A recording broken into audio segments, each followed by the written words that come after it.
खबर एक बस्ती में याकूब नामी एक नेक और मेहनती शख्स रहता था। वो बहुत खुशहाल था, मगर एक दिन इस पर एक के बाद एक मुसीबतें टूट पड़े। पहले इसकी फसल तबाह हो गई, फिर वो शदीद बीमार हो गया और आखिरकार इसका बेटा जो इसका सहारा था भी बिछड़ गया।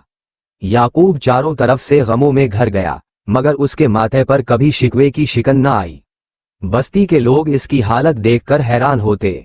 एक दिन बस्ती का एक नौजवान खालिद इसके पास आया और बोला, चाचा याकूब, मैं आपके सब्र पर हैरान हूँ। आप पर इतनी बड़ी बड़ी मुसीबतें आए, आपने अपना सब कुछ खो दिया, मगर आपके चेहरे पर हमेशा एक इत्मीनान रहता है।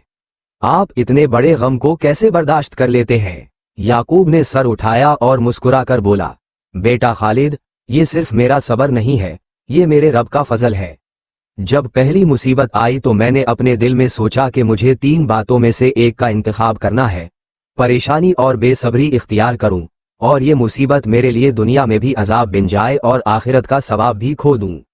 सब्र करूं, अल्लाह के फैसले को कबूल करूं और इस गम को आखिरत में उज्रे अजीम में बदल लूं।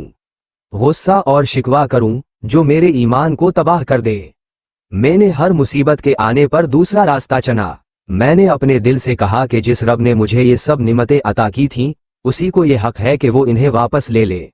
मेरा काम शकर करना था जब वो निमतें मौजूद थीं, और मेरा काम सब्र करना है जब वो वापस ले ली गई हैं।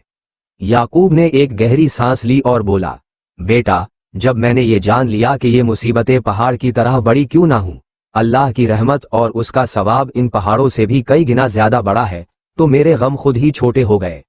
सब्र एक तल्ख घूंट जरूर है, मगर उसका फल बहुत मीठा है। खालिद को इस बात से बड़ी तसल्ली मिली। इसे समझ आ गया कि सब्र सिर्फ बर्दाश्त करने का नाम नहीं, बल्कि अल्लाह के फैसले पर कामिल ईमान और रजा का नाम है। सब्र करना ना सिर्फ आजमाइशों को हल्का करता है, बल्कि वो हमें अल्लाह के करीब कर देता है और हमारे लिए आखिरत में पहाड़ों जितना अजर जुमा करता है।